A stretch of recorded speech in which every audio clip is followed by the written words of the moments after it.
Hi everyone, Aaron here for Zollotech, and this is the brand new 2019 iPad Air, or the third generation iPad Air. And it comes in a few different variants. You'll see this is the 64GB Wi-Fi model in silver, and this comes in at $499 for 64GB or $649 for 256GB. If you'd like cellular with that, it's about $130 more, topping out at $779 with cellular. Now that does not allow for expandable storage either. So let's go ahead and take a look at what comes in the box. So let's open it here.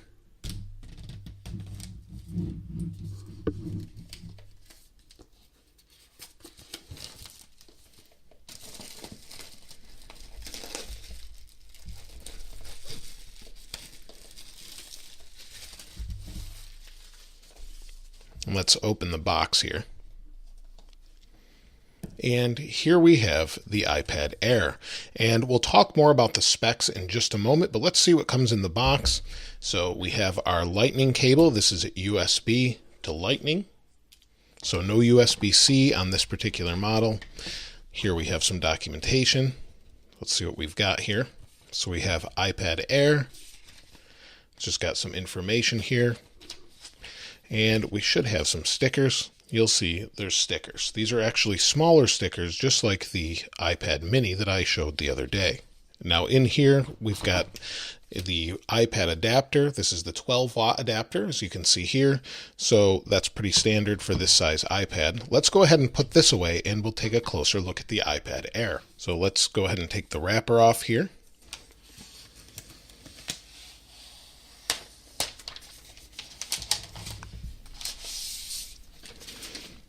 And the iPad Air feels pretty familiar so far.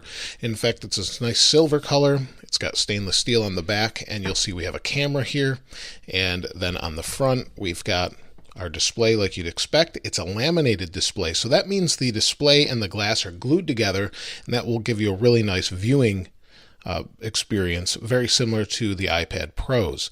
And you'll see we have Touch ID. It should be the latest generation Touch ID, our forward-facing camera, and quite a few different things. So let's go over the specs, and then we'll get this set up. Now the display is 10.5 inches. Like I said, it's laminated. It's 2,224 by 1,668. It has 264 pixels per inch. It supports P3 wide color gamut. It also is True Tone. It has an oleophobic coating on it, as well as an anti-reflective coating, and goes up to 500 nits. It also has two speakers on the bottom here, and you'll see we have our Lightning connector. Now, unlike the other 10.5-inch iPad Pro, we don't have speakers up here, so we've only got two speakers at the bottom. We still retain our headphone jack. We've got a little microphone here, and then we also have our camera, power, sleep, wake, our volume buttons around the side here, and then nothing on this side. So pretty familiar. Now, as far as its rigidity, it feels pretty good. Let's compare it to the iPad Pro 10.5 and see what it looks like. Now, on the right is the iPad Pro. On the left is the iPad Air. And you'll see they look very, very similar. And let's take a look at what we have on the back. So the iPad Pro has a camera that protrudes, and it's a little bit better. And then we have dual speakers, where we don't have that on the Air. So that's really the physical difference on the outside. The rest of it's pretty similar, although this does not have the 120 hertz display. So let's go ahead and turn it on.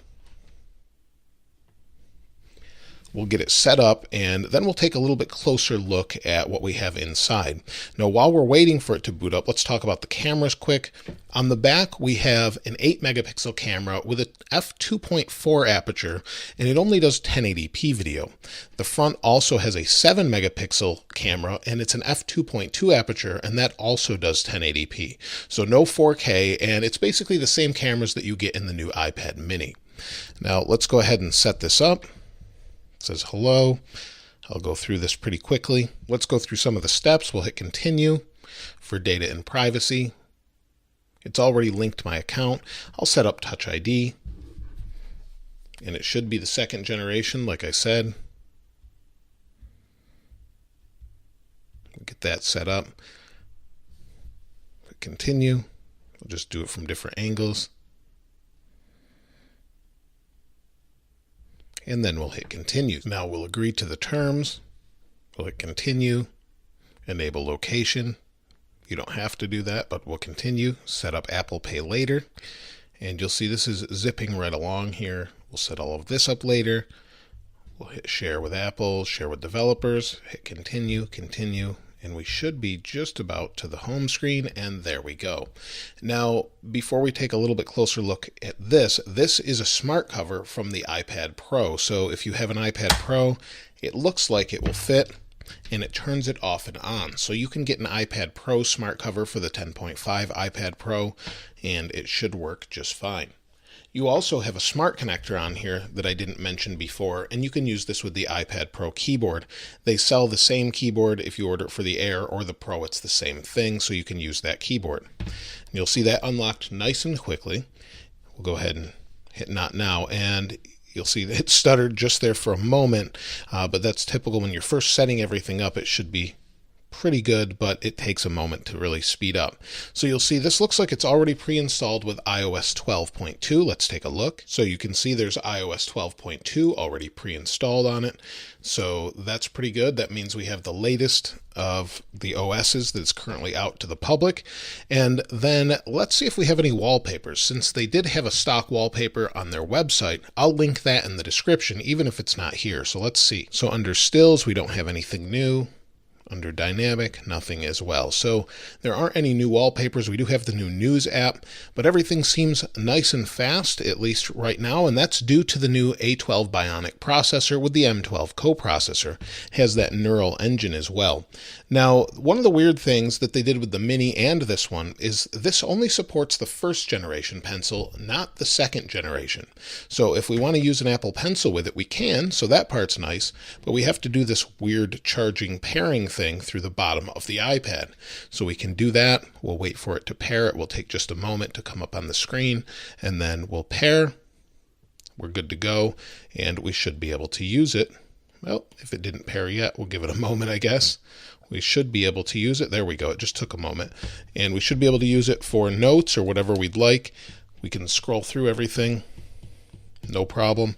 And like I said, this is a 500 nit display, so it should go nice and bright. So that's a really nice display. It's not the brightest of Apple displays, but it's pretty good for an iPad. And if you want to use something like Numbers or Keynote or just Draw, you can do that. If you want to go into a note, now you'll see we're in Notes and True Tone is on, but let's drop this down so the screen looks a little different, but we can draw pretty fast. It's nice and responsive. Like I said, it doesn't have that 120 hertz display, but it is nice and fluid, so I don't think there'll be any issue there. Now, just like all other iPads, this has a ton of different sensors in it. It has a digital compass, an iBeacon micro-location sensor. It also has a 3-axis gyro, an accelerometer, a barometer, and an ambient light sensor.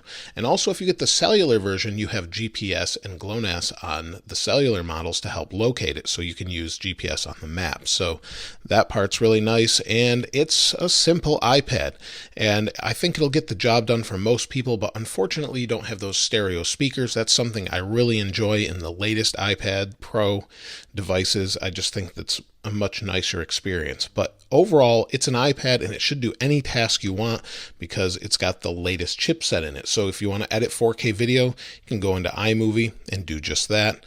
It's the first time I'm opening it on this device, so it will always take a moment when you first open it up, create a new project, movie. You can get in here, add your footage, and things will be nice and fast. So nothing to worry about there. And it has a much nicer display than the non-laminated display. So you can see right here, it's right up at that surface level, and it just looks really good. It's right up at the screen, just like the iPad Pro that I showed you earlier. Looks great. The earlier iPad Air did not have a laminated display, and then they switched to a laminated display, and it's just such a better experience if you've ever used one. Now, finally, we'll open Geekbench here. We'll wait for it to open, and you'll see we have 3 gigabytes of RAM, so that's to be expected. And let's see what kind of scores we get, just because it is an A12 processor, but we should expect some pretty high scores from this just using Geekbench, and it doesn't give us an exact idea of what it's doing as far as speed goes, but it should give us a general idea or a comparison with other devices. Now you'll see the Geekbench is done. We scored 4,809 for single core, 10,547 for multi-core. Now all the latest iPads still support split view, of course, so if you want to open the App Store, for example, and then maybe bring up Safari, we can do that and wait for it to load there. We'll go to Apple. Then we can slide over. We can have multiple apps going at the same time. No problem there. And it's just really nice to use with all of those different things. And of course, this will get the latest update when iOS 13 comes out. Now, we expect this to get about 10 hours of battery life. Most iPads do live up to that claim and will get 10 hours of battery life.